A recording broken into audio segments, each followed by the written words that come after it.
Welcome to the Clear the Shelf podcast with Chris and Chris, the show that meets at the intersection of education and entertainment to discuss online arbitrage, retail arbitrage, wholesale, and all facets of selling on Amazon. We'll bring you news, tactics, strategies, insights, stories, and interviews to help you grow your Amazon business. And now, here are your hosts, Chris Grant and Chris Rasick.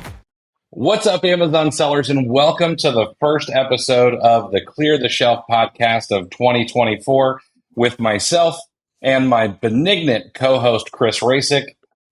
We're in that wonderful time of year where we're done seeing our family for the holidays. You don't have to sit through Uncle Bobby's conspiracy theories anymore. You don't have to keep Aunt Sally from having that third or fourth glass of wine.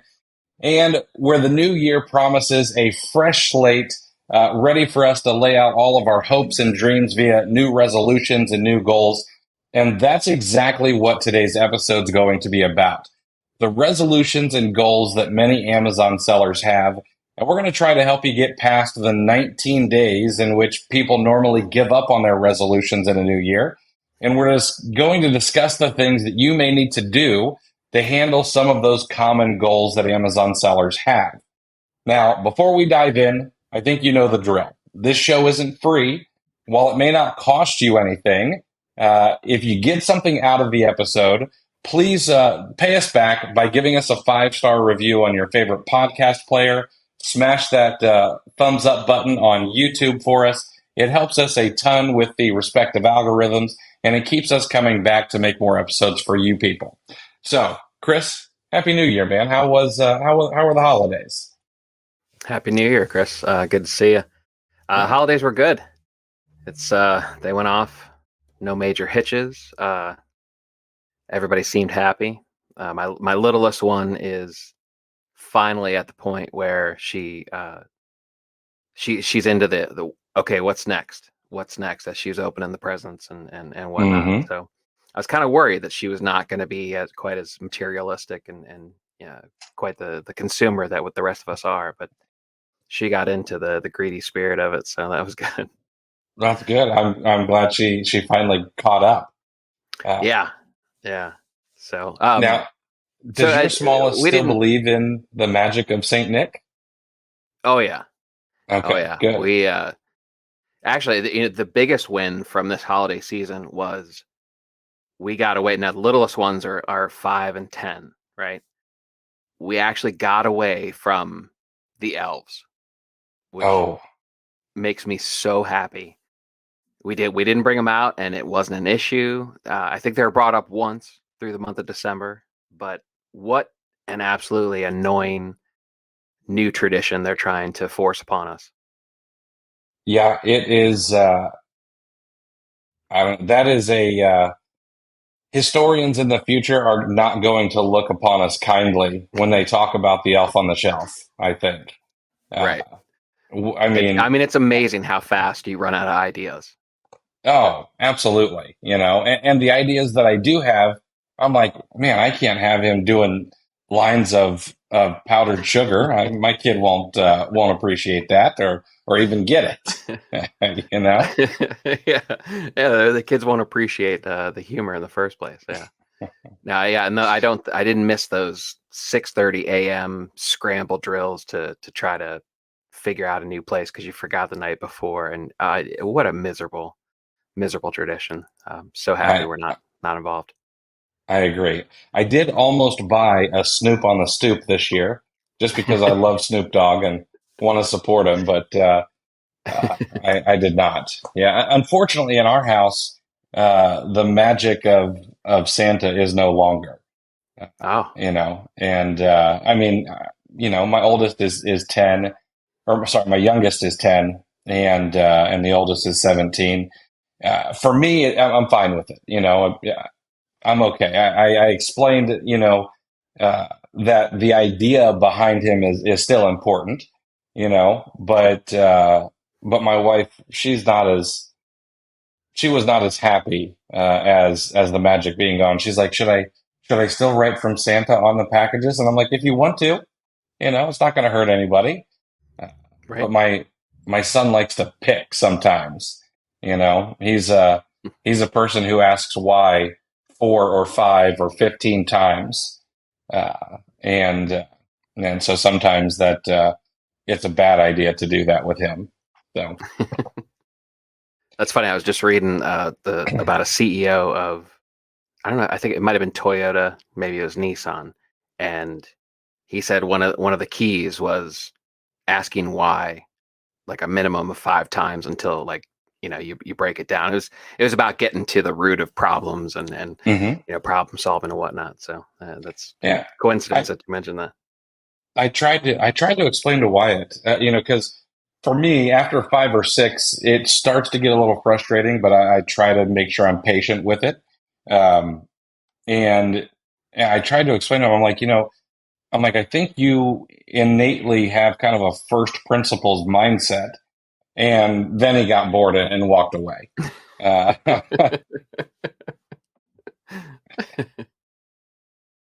Yeah, sounds so about right. That's yeah. Well, let's talk about goal. It is that time of year, and that number I talked about earlier, that 19 days. That's not a made up number. 19 days is from what I've read. There are several studies that if you make a New Year's resolution, January 19th is when something like 72% of people have already quit their New Year's resolution. Whether that's a dry January, whether it's a workout regime, a diet plan, whatever it is, and as Amazon sellers, I mean, 19 days is nothing when it comes to business. I mean, you can hardly get a shipment into Amazon in 19 days. And so we've got to think much longer term. And I know that a lot of folks are coming off of a killer Q4. Numbers came in the other day that I saw. Looks like there was an increase of about 3.2% in spending over the holidays, which actually means that with inflation, it was about the same as the past 2 years. But the same is still a massive number. Uh, and I've seen sellers. I've seen it all over the place. I've seen it from I had my first $10,000 month to I had my first $1 million month in December, and people are wanting to keep that going. Uh, and there are probably some things that you can do to make it a little bit easier on yourself. And there's going to be some goals that people have. And I mean, let's talk about the first one. I think a lot of people want to become a full time seller on Amazon.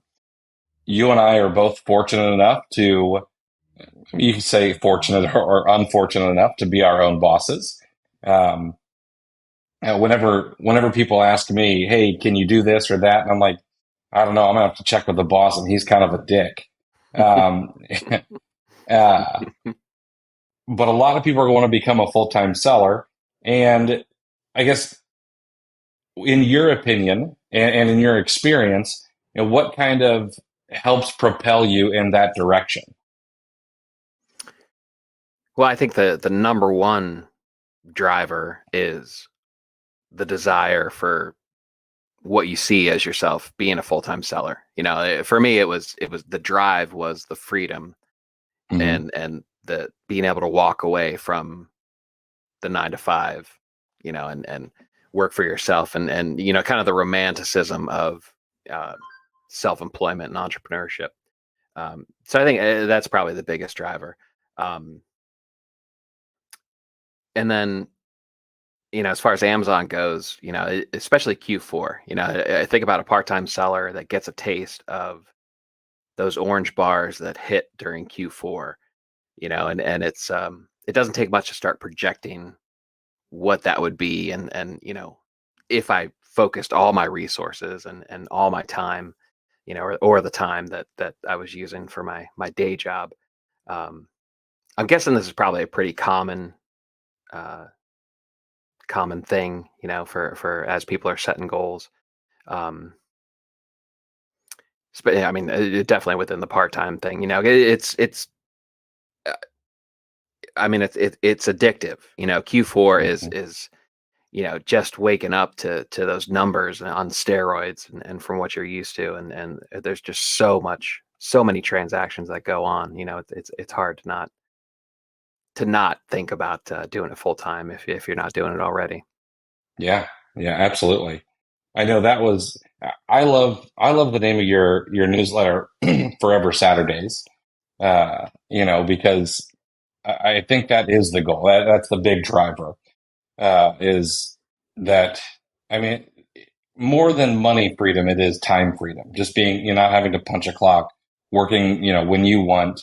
I know for you, that's nighttime, and there's not a whole lot of. I mean, there are jobs out there where you can work nights because either you like it or want to do that. But there's probably not a whole lot of jobs that you want to do, at 2 or 3 o'clock in the morning. Whereas if that's where you work best as an Amazon seller, that's fine. Um, yeah, I guess the thing we probably ought to talk about are what are some things that you should have in place when you are moving toward or getting close to becoming a full time seller? Because I would argue that I probably did not go about it the right way. I know that I kind of had a 6 month safety net in the fact that I was an insurance agent and my contract had 6 months of renewal commissions to be paid out. Uh, and and so I took a leap on December 31st and said, I quit. And January 1st, I was my own boss. Hey guys, wanted to take a quick second and thank you for listening to the Clear the Shelf podcast. My magnanimous co-host Chris Rasick has put together a gift for you for being a listener. It's called the Monthly Goal Tracking Spreadsheet, and it's free. The spreadsheet will help you break down and track how much you've purchased, which should be a leading indicator of how much you will sell, and then you'll be able to track how much you've sold as well as your estimated monthly profit on a daily basis. This will all feed into the daily averages so you can ensure that you're on track to meet your goals each and every month. Grab it for free today over at cleartheshelf.com/goal-tracking. Thanks again for being a listener. Now back to the show. And I said, I've got 6 months and then I'm going to need to find, I'm either going to need to have made it or I'm going to have to find something else to do. Or crawl back to my old job and see if I can get it back. And fortunately, it worked out in my favor. But I would not suggest that for other people. It's way too stressful to do that. So I guess one of the things that maybe I would suggest to people is, and this is probably cliche a little bit, but have some emergency funds set. Have 3 or 6 or even 12 months of expenses saved up so that if something goes awry, if you've got, you get a Section 3 deactivation, in the middle of Q4, you aren't going to worry about the mortgage payment or the rent payment for the next month or two while you get that fixed. Are there any other things that you would suggest people get set up before they fire their boss? Yeah, I've been, it's probably based on personal experience, but being a part-time seller is a huge advantage as an Amazon seller to begin with. So, if this is the type of scenario, now for the people that were like, okay, January 1st, I'm full time, maybe this is a little after the fact, not too useful, but specifically for the people that went into the new year and said, you know what, I want to transition at some point in this year, or maybe you said it halfway through the year or something like that. My biggest advice would be get your part-time reps in. It's so valuable because there are people out there. I don't even know. I mean, I know there are $1 million part-time sellers. I think we might have talked to one or two of them here on the podcast. So make sure you know what the accurate projections are, and you're going to get that by getting your reps in and make sure you know all your metrics, make sure you know your numbers. People got to be sick of hearing us say that, but it's so important. That's why we mention it all the time. But know the actual numbers and get those reps in. Act as if almost, in your part-time, because if you can get some serious volume just doing it part-time, that way, once you do fire your boss and you make the leap into full time and you have that chunk of time that's now freed up, you'll be that much better off. But yeah, selling part time is you're able to you absorb so many of the mistakes, so many of the hurdles that all sellers have to go through. You're basically eating away at that sandbox time if you're a newer seller, because there's nobody knows for sure, but there's a certain point of either sales or time or a combination of something that once you get past, you get a whole bunch of brands that open up to you, and life becomes a lot easier from a sourcing standpoint. So you're kind of eating, you're running out the clock on that sandbox time. The list goes on and on of the advantages that part-time has. So I would say before you do full-time, dial up the part-time efforts, because it's only going to pay off once you finally get that freedom and now you control where your time and efforts are put. Yeah, absolutely.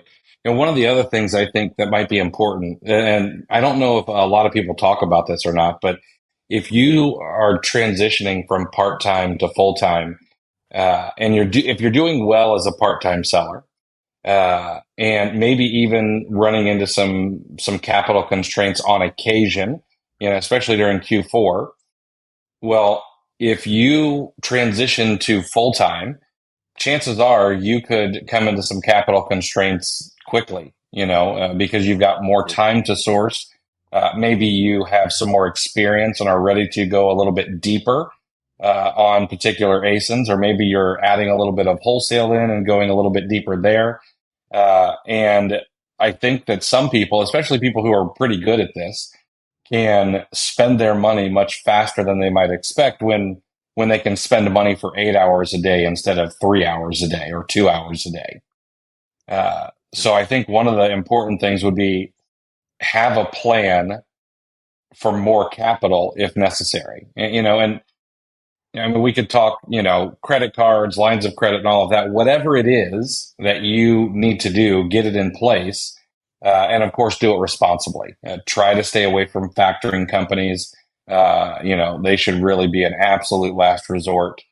There are other things you can do, like Hy-Vee Bank for higher volume sellers offers lines of credit, and your local bank might have a line of credit for you, an SBA loan, and then of course there's credit cards. I would also say stay away from trying to take money from family and friends, because that can always get a little bit messy as well, unless it's a last resort. Yeah, they're SBA. Don't undervalue the SBA. Once you get a year of selling in, even if you're still part-time, that'd be a huge advantage.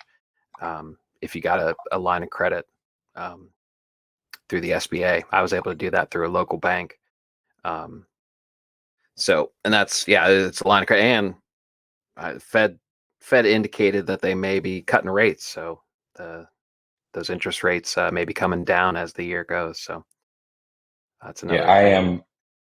I am rubbing my hands and just waiting for rates to come down, because I'll be refinancing my mortgage as soon as it makes sense.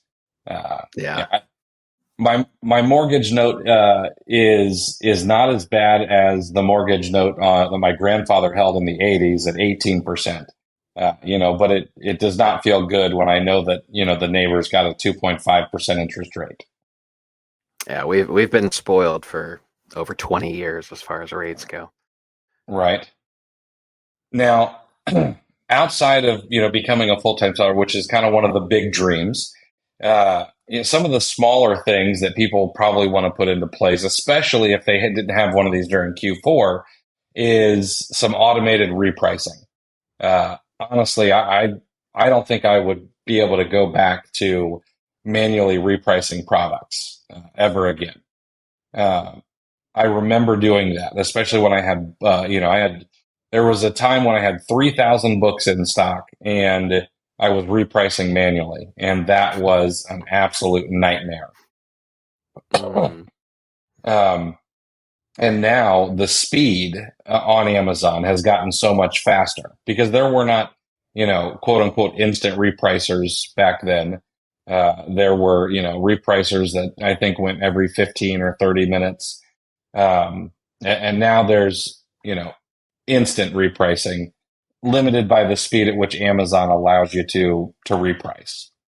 Um, what are some things people should think about when they're getting their first repricer? And I guess what are some of I want to talk about what they should think about and also what they should, what kind of things they should watch out for with a repricer.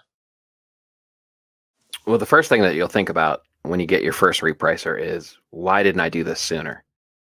Uh, this Hear is that? this is probably the biggest turnstile tool that you can get. Or at least the first. By turnstile, I mean once you go through, you're never going back. That turnstile is going to Mm-hmm. lock behind you. I still remember manually repricing, and I kind of, when I had the time, I would micromanage it, and I'd literally refresh it, and somebody was under me already, and it's like it kicked in the spotlight effect. You want to talk about the spotlight effect? I felt like I was being watched, like how, Right. like I got no time, but and then it dawned on me, and once I realized what other sellers were working with, it became obvious what was going on there. But you just can't compete. Um, you can't compete on the ASINs that are going to make you your money, and Mm-hmm. and that are really going to drive your business.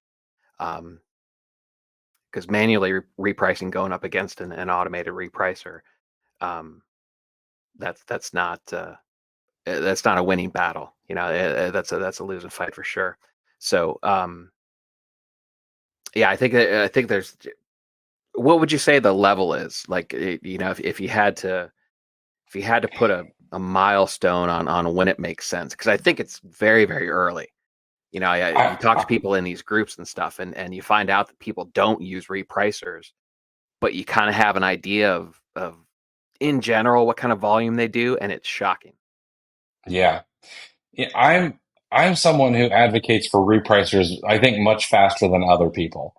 Um, if you consistently have 10 or 20 ASINs in stock, or you're doing $1,000 in sales a month, I think you should have a repricer. And I know that a lot of people might say, well, that doesn't make sense. It might cost me $97 a month for a repricer, and if I do $1,000 in sales, I might only make $100 in profit.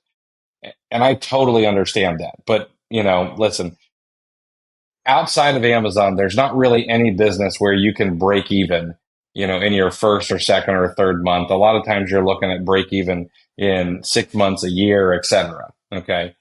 So I think we need to kind of squash that myth that you've got to be profitable from day one. Uh, but the amount of time that you can free up, even at just $1,000 a month in sales, is significant. And the cost per hour of having a repricer is so low that I don't think it makes sense not to have one. I mean, if you're looking, and we don't do public math, but you know, let's say $97 a month for a repricer, and it's working 24 hours a day, 7 days a week, doing exactly what you would do if you were manually repricing because you've set it up properly and you've taken the time to learn how to use it. Um, I mean, it pays for itself immediately by one, increasing the velocity of your sales. Two, you should, on average, have a little bit of a better margin on your products if you're sourcing properly and have your repricer set up properly, because it should not just bring your price down. A good repricer will bring your price up. Uh, but three, it'll free up the time that you might spend every day repricing to be able to go out and do some revenue generating activity like sourcing. You know, if you're spending an hour a day, if you're spending an hour a day repricing. Today, I did some sourcing this morning. I spent exactly 55 minutes sourcing, And if I bought just one of everything I found, it was $175 in profit. And we multiply that by 5 or 10 or how many ever units I'm going to purchase. Uh, that's a significant amount of money that I would be losing if I were spending that time repricing my products. Right. Exactly. And think about the one side that we haven't even talked about is think about in a liquidation strategy. Mm-hmm. If you need to get out of something, think about, because as even if you're doing this part time and you're only doing a little bit of sales, you think about the layers of shipments that go in. I mean, it doesn't. People always talk about their numbers. Like say like, okay, well, if you start with $5,000, that should be $10,000 in sales, and then your profit would be getting close to public math. But people talk about it like it's these nice clean cut time periods. So if you sell 10,000, you're going to get your 5,000 back, and then $2,500 in profit. Now you have $7,500, and now you flip that, and that'll be 15,000. It doesn't work like that. There's No. so much overlap. You don't sell out of a complete shipment and then reinvest it. They're just layers upon layers upon layers, and stuff sells at different speeds, obviously. So think about the layers of inventory that you get, and if you're doing all this without a repricer, you're going to soon run into inventory that needs to be liquidated. You're going to run into inventory that is now costing you money based on storage fees. So if you don't have an automated process to liquidate that as fast as possible, or say you're in that scenario and you're not able to, that's another way a repricer is going to pay for itself. Is it's going to Mm-hmm. get that capital back to you. It's going to stop those storage fees, and it's going to save you. It's going to be a net positive in the end. So Yeah. There are two other things that I think I want to touch on here. One is I used to be of the mindset that, go find the cheapest repricer you can. I am, I'm no longer in that camp. I don't necessarily want you to go out and get a $500 a month repricer right off the bat. Uh, but I also don't want you going for the $15 a month repricer either, because I mean, you do get what you pay for in most cases. So I think that you should probably do a lot of homework before you start with a repricer. Find a company that maybe, seems to align with your values and, seems to have a good product, has good reviews, a good customer service, things like that. And, you know, decide whether you want to go the AI route, and make sure that if that's the case, that, it's not just a marketing term, it's actually some AI on the back end, which will take a little bit of work to figure out. Uh, and and then the other thing is you need to spend time learning how to use it. Uh, I think that's one of the things a lot of people, they'll say, "Oh, well, my price went below my minimum." And my very first thing is like, well, you set something up incorrectly. It's very unlikely if you're using a rules based repricer that unless they really screwed up, that your minimum is actually going below what you set. right. Uh, and then the third thing that I would suggest is I'm not a fan of repricer, I guess, jumping from repricer to repricer. Because a couple of things are going to come into play. Every time you jump to a new repricer, they all have some underlying algorithms and things like that they do, different speeds, whatever. And you're going to get this temporary boost in sales, and then your recency bias is going to kick in. And of course, repricer B is better than repricer A, well, because I had a bump in sales. Well, chances are, maybe you move something to liquidate, maybe it automatically dropped your prices lower. So yeah, you did get a boost in sales at a lower margin. And I see that happen all the time. And, and as soon as I'm like, well, that's a little bit of recency, but no, it's not. I did the numbers. And I'm like, it's been 24 hours. There's no way you did the numbers. Uh, you know, And I don't think a lot of people see that when they flip to a new repricer. Yeah, it's don't pass judgment too quickly. Either way, Mm-hmm. it's like you even what you said. There's a lot of user error that goes undetected. Is my opinion. Um, but if we're going to graph this out, though, I mean, this is like something is so much better than nothing when it comes to Mm-hmm. repricers.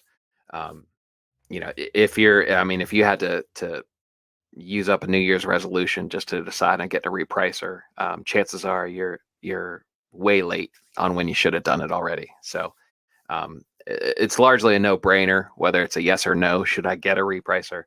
But then once you're in it, yeah, then it becomes way more nuanced on to making sure you're getting the full value of the one that you're using, the one that you decided on. And then yeah, you're right. It is very, very tough to compare. Once you're in the middle of it. Yeah.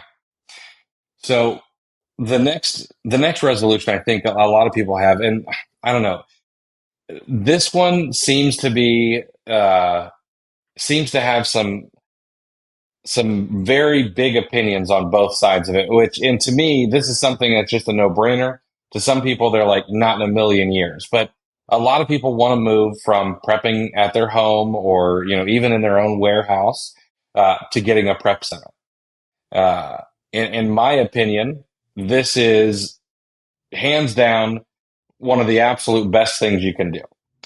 Uh, to other people, it's, oh, well, they're going to steal all my leads. They're going to sell what I'm selling. I can't trust them. First of all, if that's the way that you think, you probably, business may not be for you. And I hate to say that, but, uh, if you distrust everyone, then, I mean, that's kind of how business is, there's too many handshakes that are out there that are good for you. Yeah. But Happy New Year. We're here to crush your dreams. but getting a prep center is, I don't know, in my opinion, it is one of the biggest ROIs that you can have. And I'll say for me, it's because one, I think that I am a poor manager of people, especially face to face. I am a little bit better, if I'm recording a video for one of my VA team members, or if I am, letting them know where I'm unhappy with something or happy with something. I tend to slow down a little bit and gather my thoughts, realize that I did a poor job in either communicating or teaching. Uh, but when I manage someone in person, I tend to tiptoe and, well, I don't want to offend. I don't want to irritate. I don't want to, make them upset, because then they're not going to do the job. And overthink and overanalyze. And then eventually I say, you know what, we're going to have to part ways because this isn't working out. And it's really my fault because I manage them poorly. Uh, and I've done this with two in-house employees before, and it was completely on me. It's my fault for their inability to do what I was asking. So you get someone to prep for you without having to manage anyone. The second thing is that you can often use a tax-free prep center. Now, if you're doing wholesale, you're doing private label, this is not really a big deal for you. But if you're doing online arbitrage, this is important because essentially you can outsource to a prep center for free. Okay. And now I say that because if you're going to have to pay tax, let's take Target, for example. I pay 7% tax in the state of Florida for most things. If I buy from Target, they don't accept a tax exempt certificate online or in stores. I'm going to pay $7 for every $100 that I spend. If that goes to a prep center, I'm going to pay them $1.50, maybe $1.75 to receive that inventory, make sure that it is correct and matches the listing, remove any stickers that might be on it, prep it for Amazon properly in a poly bag, in bubble wrap, and then put it in a box and ship it off to Amazon. If it's over $25 or so, well, that's saving me about a buck 52 or a buck 55 in taxes, which means if I'm paying a buck 50, I'm actually putting 5 cents into my pocket for every single product that someone else has to handle. Uh, I don't know. I think that's a huge hack, and I think it's not something people think about quite enough. Yeah, yeah, absolutely. And the first point that you usually get when you make that point is that you can get reimbursed for sales tax on your taxes. True. That's certainly possible. However, you're eliminating that step, you're eliminating that process of having to go through it. Um, yeah, it makes a lot of sense. And there are Yeah. 5 sales sales tax free states. Oregon, Montana, New Hampshire, and Delaware, 4 of them. 4. Okay. Yeah, and there's plenty of options just between those states. You also have to factor in there are local prep centers as well. I Hmm. know there are certain sellers that actually drop off their retail arbitrage purchases at their local prep center, and that gets packaged and shipped. So think about the savings that not having to prep that stuff yourself. Yeah, the prep center was mind blowing to me when I signed up for my first one. It was so much easier. Um, it saved so much time because Hmm. I'm not one of those super hyper people. So there are certainly times where I was like, I'll prep that tomorrow. So my inventory gets pushed today, and we can talk about the speed of money and how valuable that is. So that certainly shooting yourself in the foot there. Or even if it's a legitimate reason, something pops up and you just can't get to the prep. For the people that were on bullet one that are becoming full time, you'll find that out as you transition to full time, that um, things pop up. Yep. So your to do list will get shuffled. I guarantee it. But my sales went up. If I had to guess, I didn't track it exactly. I don't know. I'm not even sure I would know how if I wanted to, but I mean, my sales went up about 50%, I would guess, when I signed up with the prep center. Right. So whatever the combination was, whether I was saving time and I was able to source more. um, Prep centers most of them will have a minimum that you have to meet. Hmm. Um, and depending on the size, you certainly want to make it worth your time and worth their time. If you're going to sign up, you know, I don't think you're going to be sending, 25 products per month to the prep center. That's probably not going to be the benefit that you're looking for. It's not going to have the advantages. Yeah. So there's like a threshold. Um,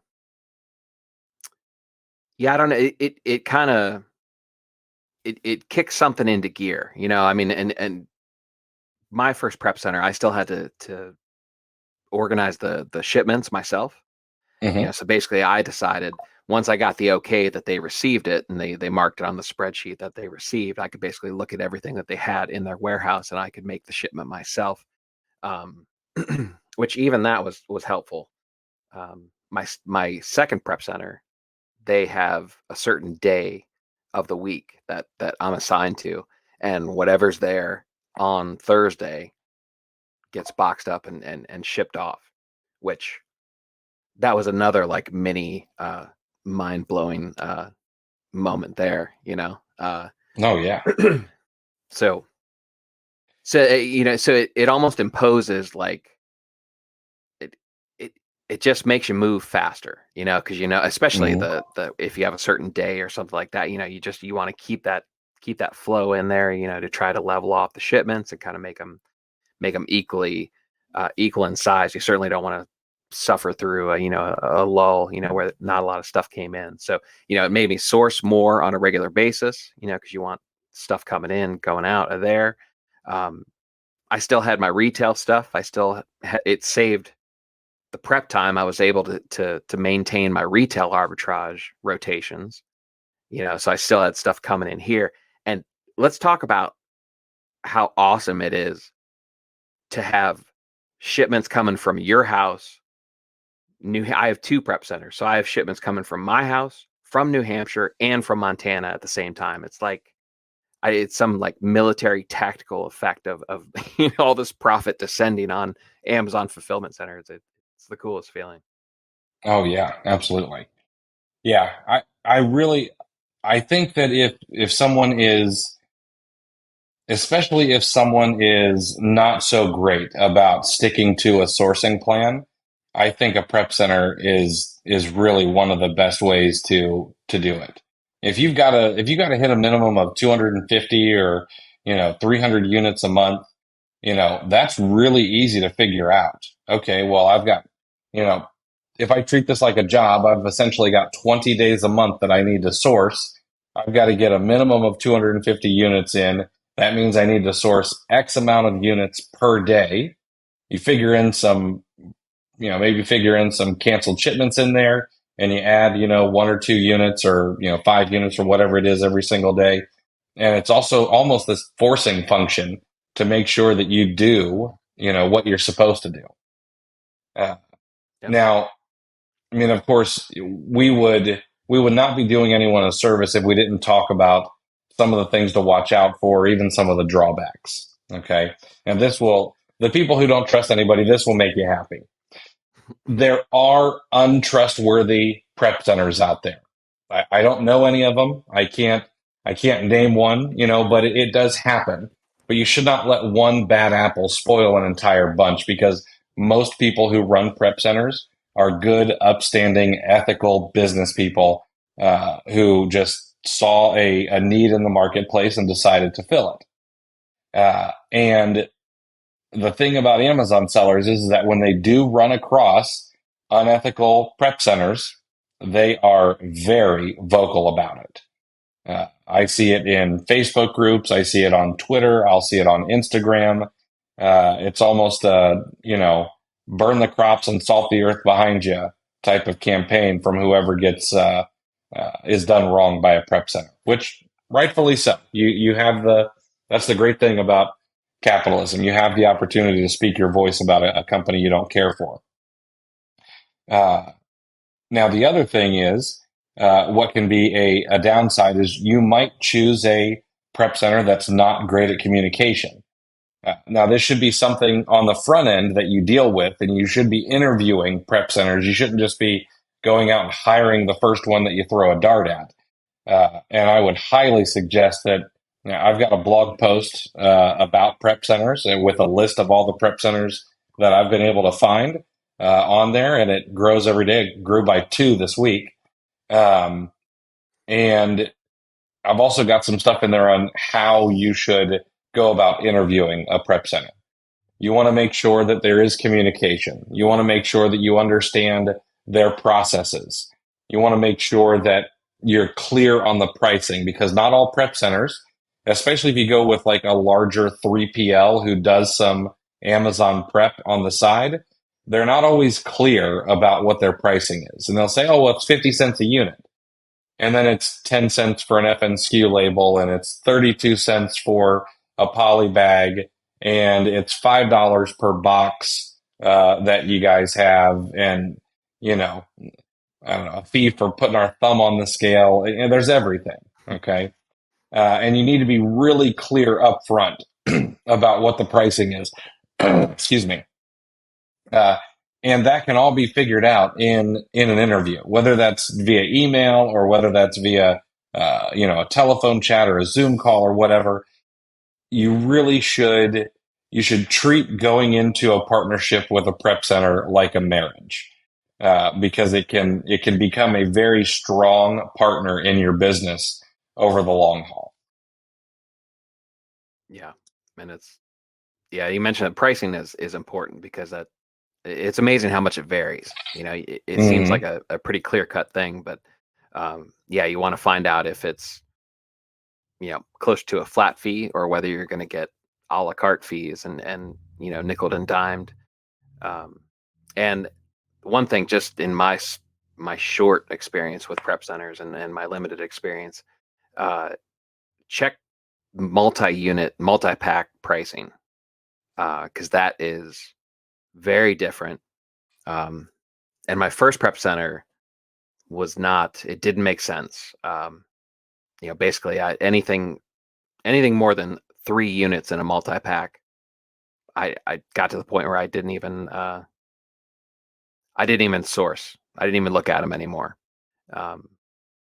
And then you'll have other prep centers that are stronger with multi-units. So that's a factor too. If just even go back through, like, whether it's lead lists or you have a sourcing spreadsheet,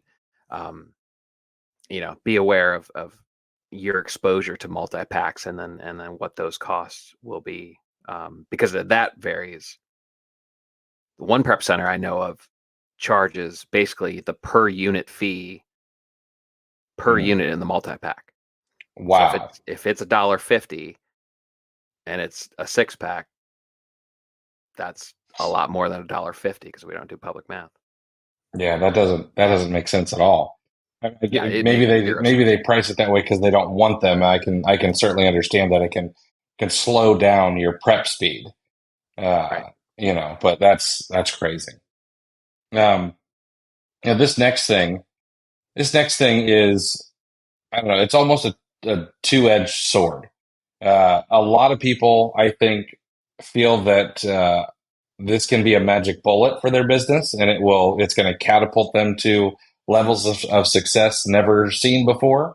But in my opinion, if not done properly, and if not managed properly, it'll actually be a massive weight around your foot.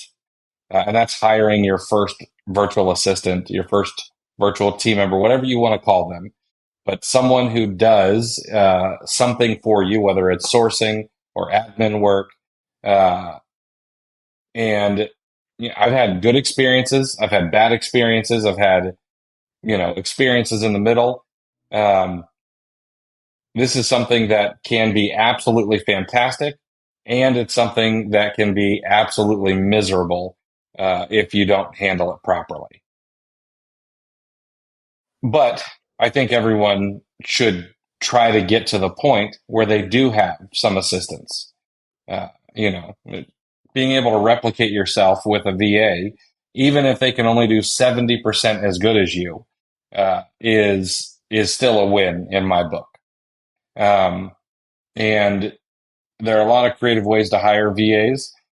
uh, you know, onlinejobs.ph. I know that you have picked up a lot of VAs around this time of year when other people are getting rid of them going into the new year. So you can always, take a VA off of someone else's hands. You do need to realize that if you do that, you might be inheriting some bad habits that you have to break, or some lack of education, all kinds of things. But it can be a good way to get virtual assistants. Um, this is, I don't know, for me, I love my team. We did recently have to let one person go. They just weren't able to cut the mustard. But now that we're down to 3 people instead of 4, things are really running like a well-oiled machine. uh, I wake up, there are leads available to me, they all fit my criteria. If they're unsure about something, they know that they can ask, and they'll get a Loom video response. And we just got things down to a cycle, and it's fantastic. And the cost, I think that I pay above what a lot of other OA sellers want to try to get talent for. Uh, but it's a lot cheaper than hiring someone in the US. And honestly, I think a lot of them work a lot harder than US based folks would work for you. I guess what's been your experience with virtual assistant talent? Yeah, this is the kind of thing where it's a lot more attractive in theory, Hmm. and it's tough when you think about what a VA could do for you. This one's really tough to put yourself in the actual practice of it.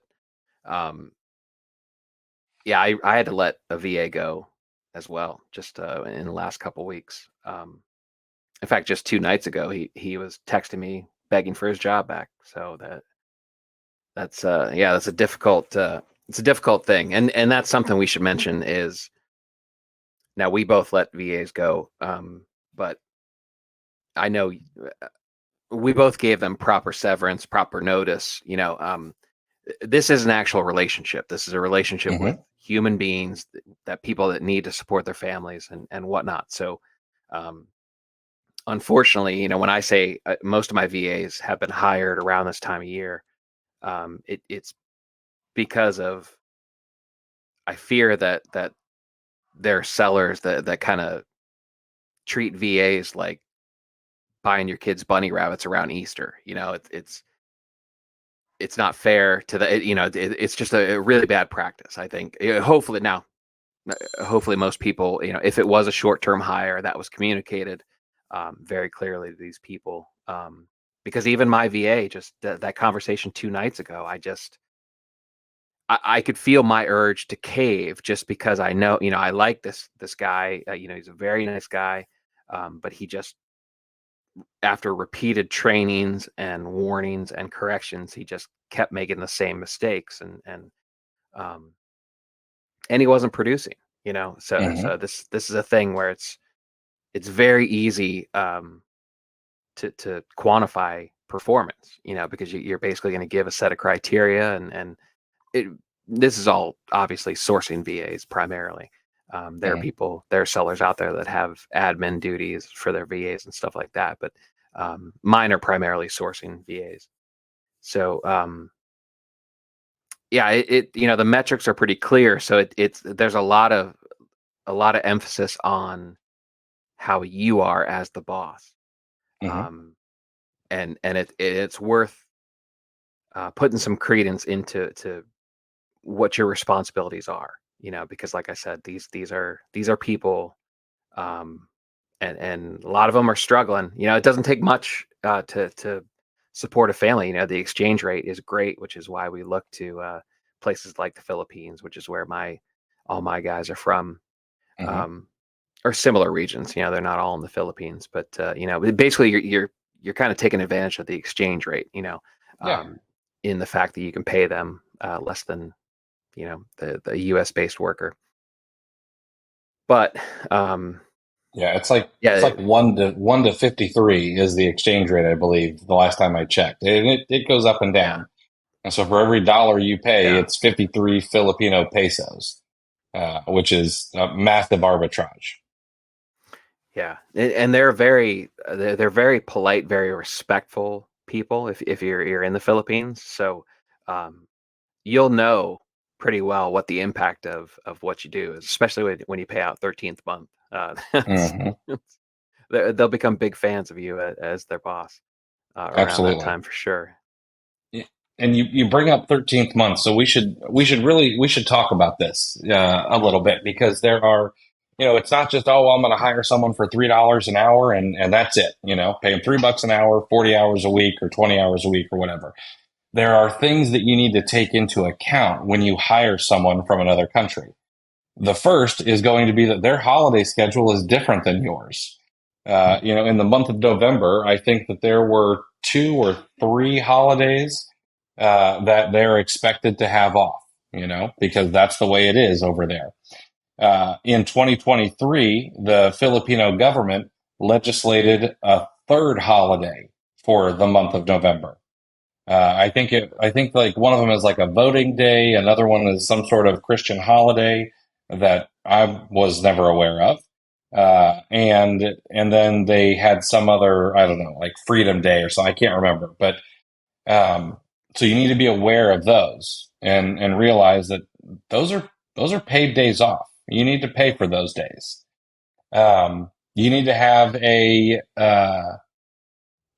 a policy in place for personal time off. People get sick. Uh, People need to go on vacation. So you need to have a policy in place. Are you offering X amount of paid vacation? Are you offering X amount of PTO, X amount of sick time? What is that? And then you are going to have to fire people like Chris and I both have. And now I don't know exactly what Chris did, but I'll explain what I did. Uh, they were with me for less than a year, and uh, I was hoping to turn things around. Just didn't get it where I really needed it to be going into 2024. But they got their entire 13th month, which I didn't have to do. I could have said, well, you're going to get X% of it because you were with me for this percent of the year, and that would have been okay. But I didn't do that. And then they got a week off at Christmas, so that was paid. And then I offered 2 weeks of severance because I wanted to make sure that they're not worried where their next meal is coming from while they're looking for a new job. Uh, nobody does their best work when you're just trying to survive. Uh, and and those are things that you need to plan for. So if you don't have the money to be able to pay out for the next month or whatever it is, uh, you need to maybe hold off on hiring a VA. And you also need to be ready to commit more time to them up front than you might think. Because no matter how well trained someone may come to you, you're going to want things done your way. And that's going to require training. It's going to require thought. It's going to require SOPs, whatever it is. Okay. Um, and so those are some things I think that people should think about that maybe they don't when, they want to go out and hire a VA. Yeah. Don't assume that you're getting. There's a language barrier too. Mm-hmm. Vast majority of the time. So these are your instructions. You're going to have to tell things over and over again, and it's a bit like trying to teach a toddler some things sometimes. No disrespect, but just simply because everything is being filtered through Google Translate sometimes. Yeah. So there are definitely some challenges. So it's there's a lot to it. It's easy to think of the ideal scenario, but yeah, actually getting that to play out is a lot of work, a lot of management, a lot of maintenance. Yeah, absolutely. Um, we've got about four more of these, so I want to try to power through some as quickly as possible.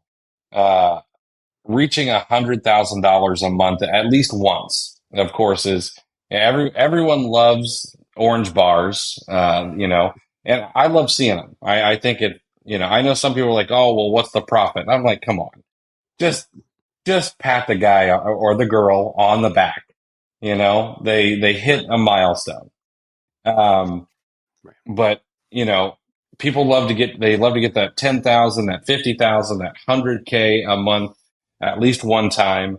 Q4 is a great time to do it just because the sales velocity is so massive. But I guess, what do you think are some of the things that are necessary to be able to hit that kind of goal? At least once. Uh, unless it's unless you've been doing this for so long that it's just been a steady climb, where it's been gradual growth over a long period of time. I think the biggest mistake people make is not reverse engineering. Like even Hmm. we're going to talk about, say, even the next bullet point is people who want to get to 1 million in sales. It's the same thing either way. It's all of these goals. It's like, okay, what are you going to put in place to get there?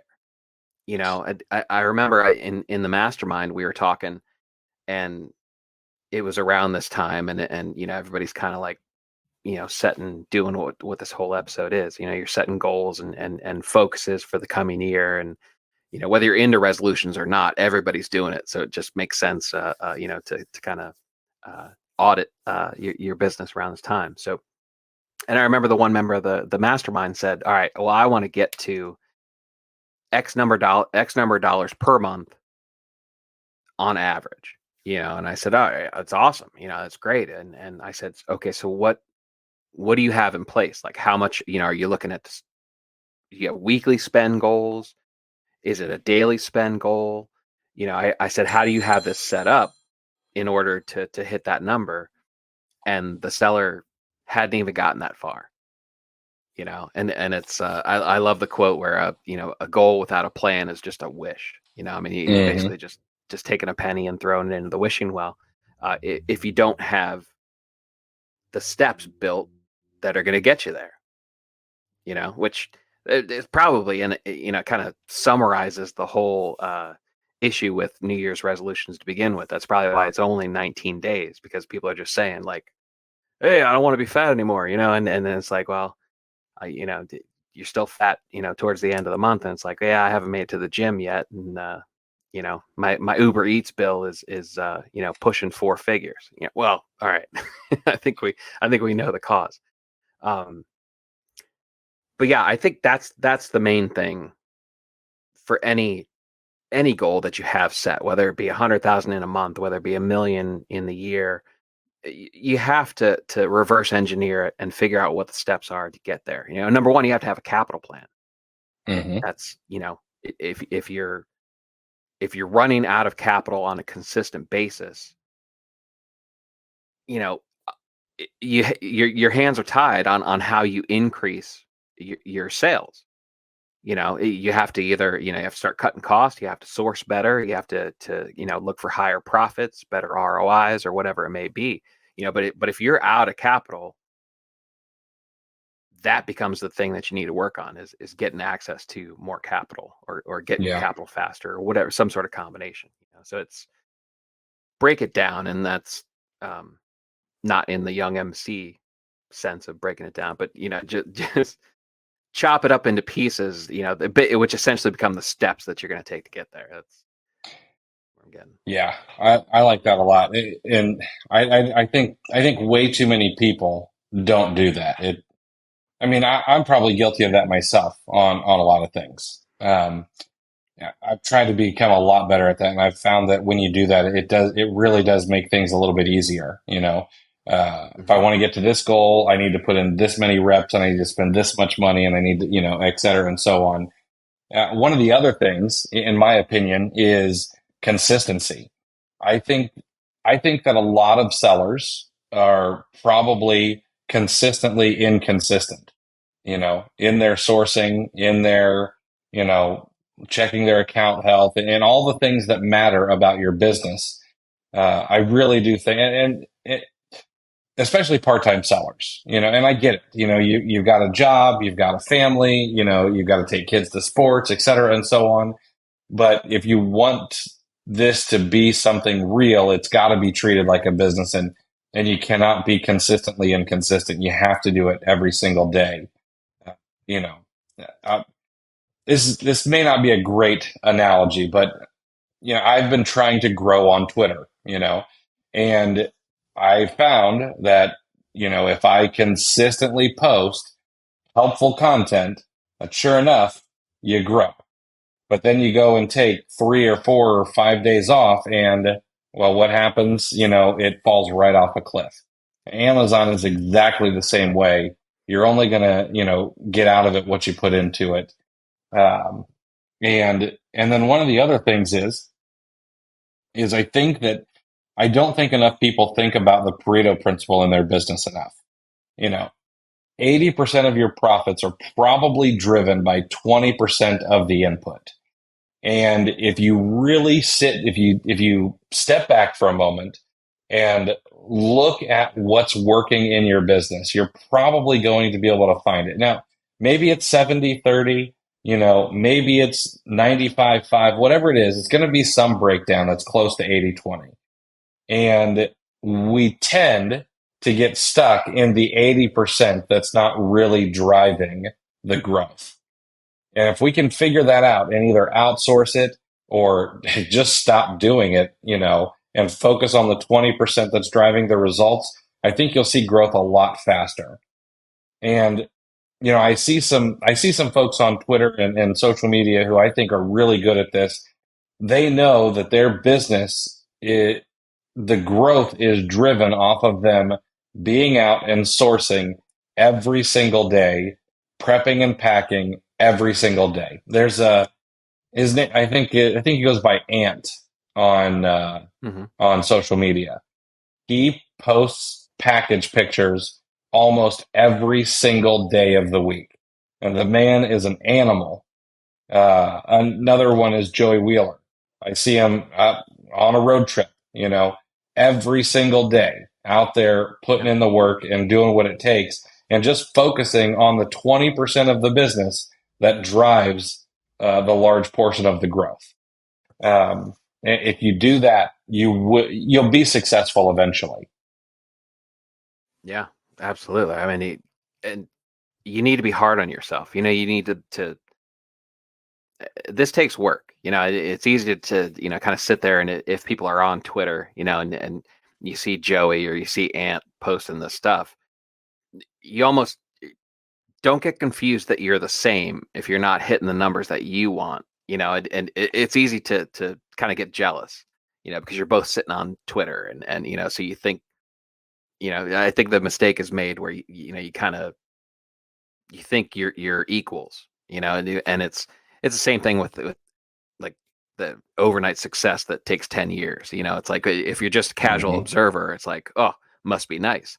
However, if you're there for the journey, you're seeing the work that's put in day after day. So, build your list of non-negotiables and stick to it. I mean, I think that's the biggest thing is, consistency is so important, and it's like, I told the story of my son, when he was little. He's in his 20s now, but when he was little, he wanted to be an NBA player. Um, and that little shit, he had turned out to be 6'5", so I guess it wasn't as outlandish as I thought. But he wanted to play in the NBA. He loved basketball, always has, still does. And I said, okay, well, what's your plan? How many, are you going to dribble with your left hand and make sure you're going to do that? You're going to work on your free throws. You're going to shoot, how many hundreds of shots every single day? What are you going to do above and beyond what you're doing? And he hadn't thought of that. He goes, well, he just thought it was going to happen naturally doing what you're doing. And he thinks I'm making fun of him when I tell the story. I feel bad, but it's such a good lesson. It's such a pure example of things that we go through with these types of things, setting any kind of goal or setting any kind of projection on where you want to be. It's you can't just expect to stumble into it doing what you're doing now. Yeah. Yeah, I agree 100%. I've had a very similar conversation with my youngest. He wants to be in the NBA too. That's interesting. Our next bullet point is getting to 1 million in sales, and I honestly I don't think that there's much to say different with getting to 1 million in sales in a year that we didn't already say about getting to 100K in a month. But there is one thing I think I want to point out, and actually this comes from one of our previous guests, something I saw them post, Steve and Alexa recently. They did something like $3.2 million in sales this past year in 2023. And I don't know if Steve and Alexa actually listened to this, but if you do and I was wrong, I apologize, especially if I undersold it. But I saw that they're not looking to grow anymore. And that's okay. I think that I would imagine that some people would be clutching their pearls, when they see that written down. How dare you not want to grow anymore? Well, the thing is they've gotten to a point where that they're happy with, I would imagine that their bills are paid. I would imagine that they've gotten into a good flow where, they can kind of do this on autopilot. At least they make it look pretty easy, to be quite honest, they want to be able to spend time with their kids, and do things that they enjoy and not necessarily have to hustle 24/7. And that's okay.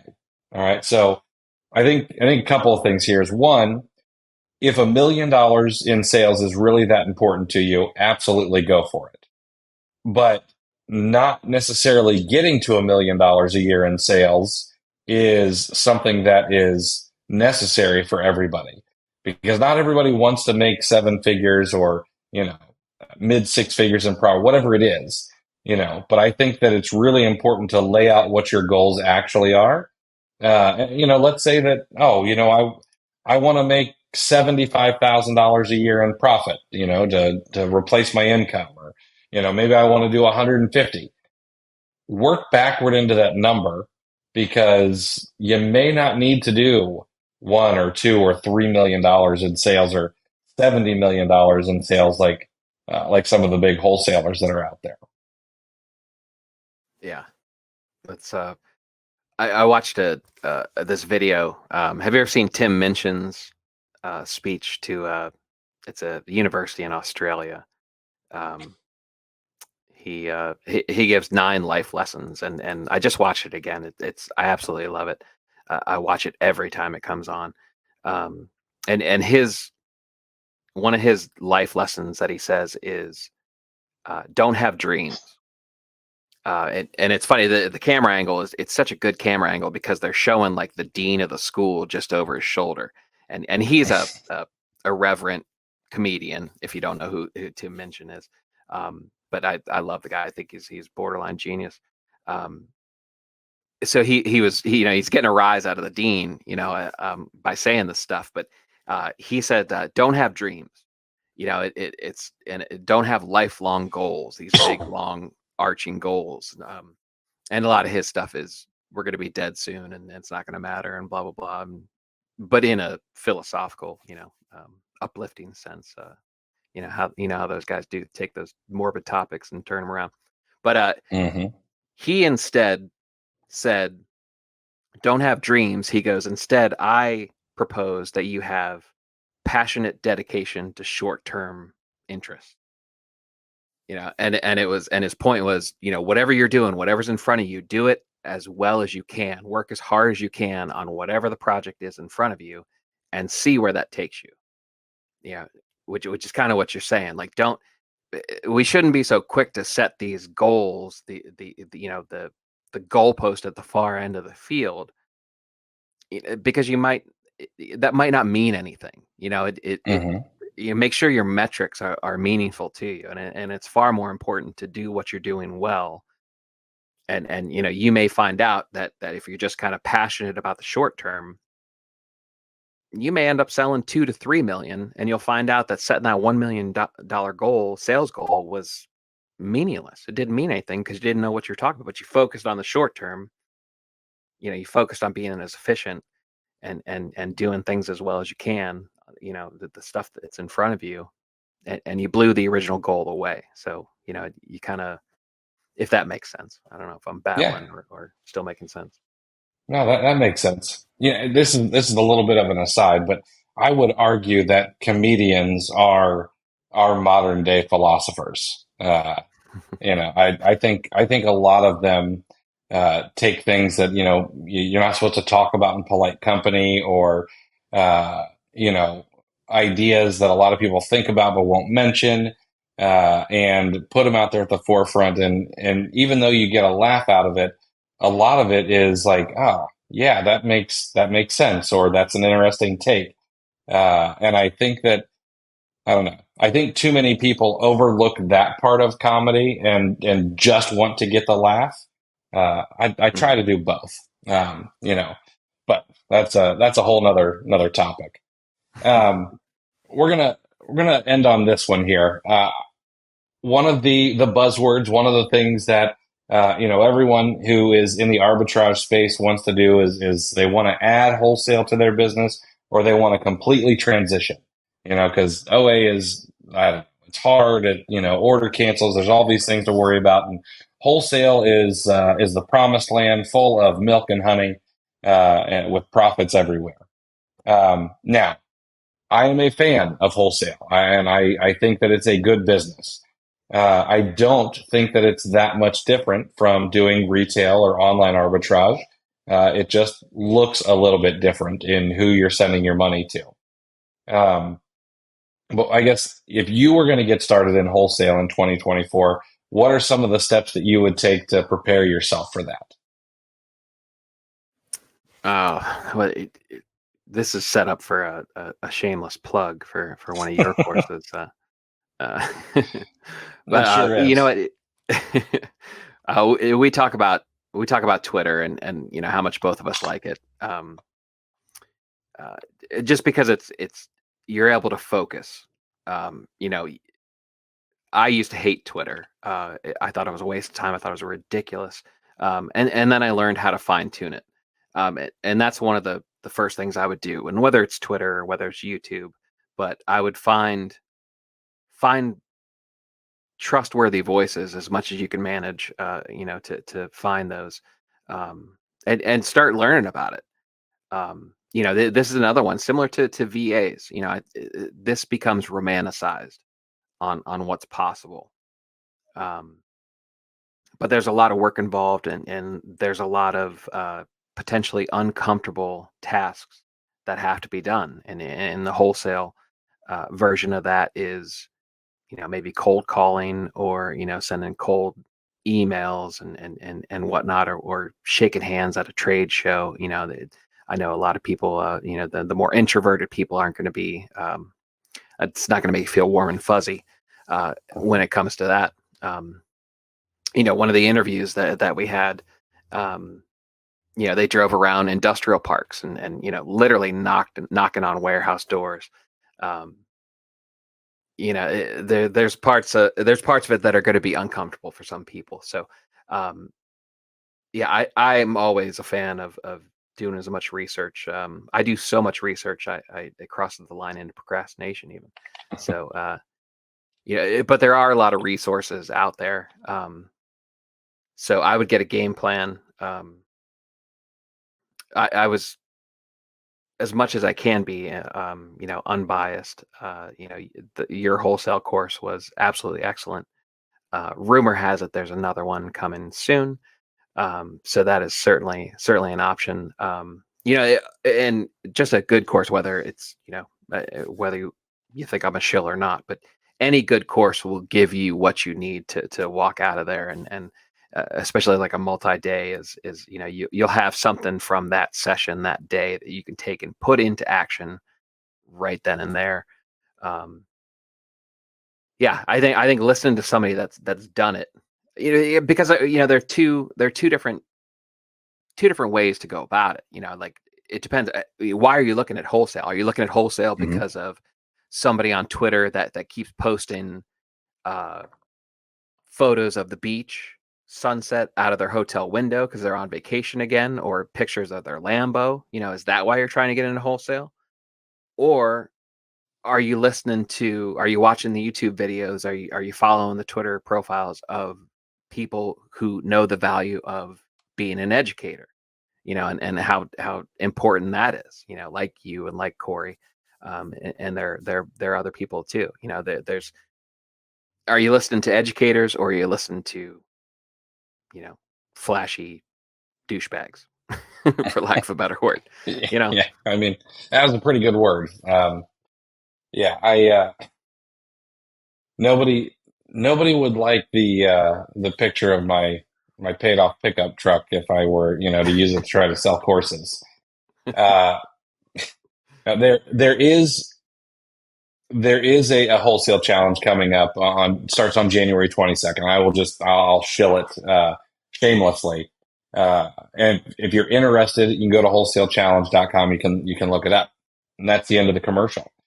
But I think what you said a lot of is spot on. You know, it's the biggest hurdle, in my opinion, is the fear of rejection when it comes to wholesale.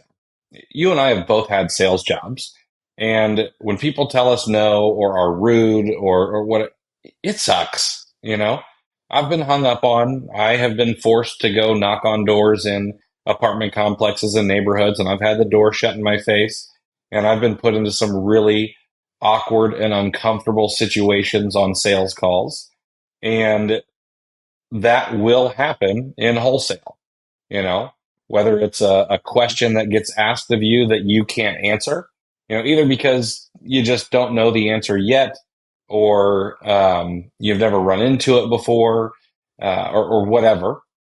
And then you're going to have some people who think you're wasting their time and are just going to tell you no, you know, and that feeling sucks. You know, you need to reframe it in your mind a little bit. You know, every no, it just means I'm one step closer to a yes. And and all those other cliche sayings that you would hear at a Dale Carnegie seminar.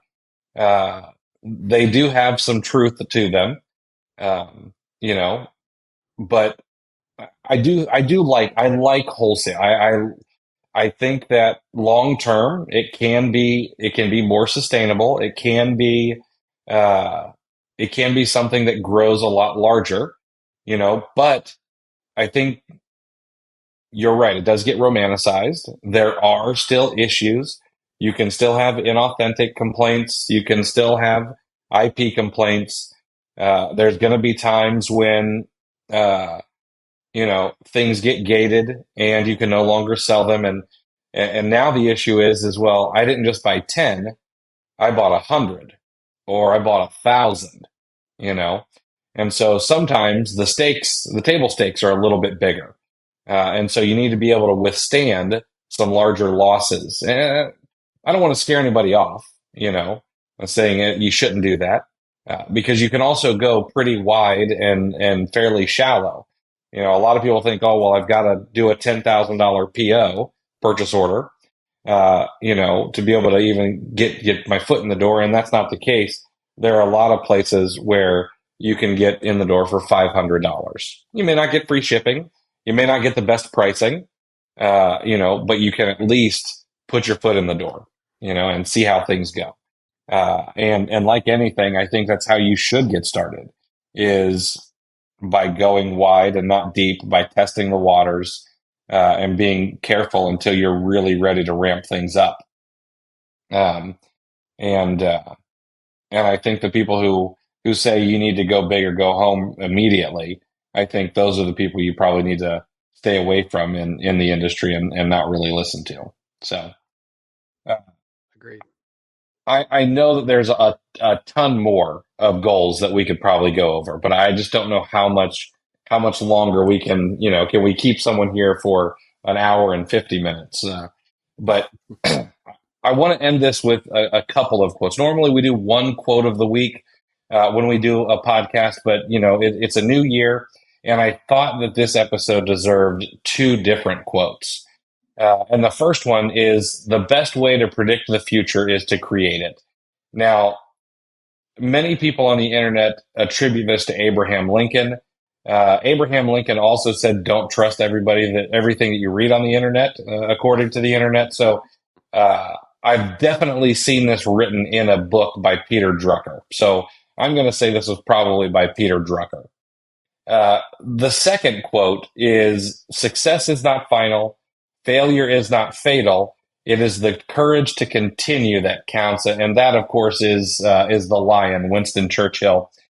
And I chose these two quotes today because I do believe that the best way to have control over your future is to create it. If you want to have the forever Saturdays that Chris has, you cannot just have a job. You've got to go out and create something for yourself. And life and business, they're not passive sports. You got to go and grab what you're looking for, especially if you want something different from what most people have, working 40 or 50 years and then retiring and then enjoying what's left of our life. But in the process of doing all of this, for yourself or your family, you're gonna encounter failures, and success. You're not always going to be at the peak, no matter what's on your vision board, no matter what you manifest for yourself. But failure is not the end.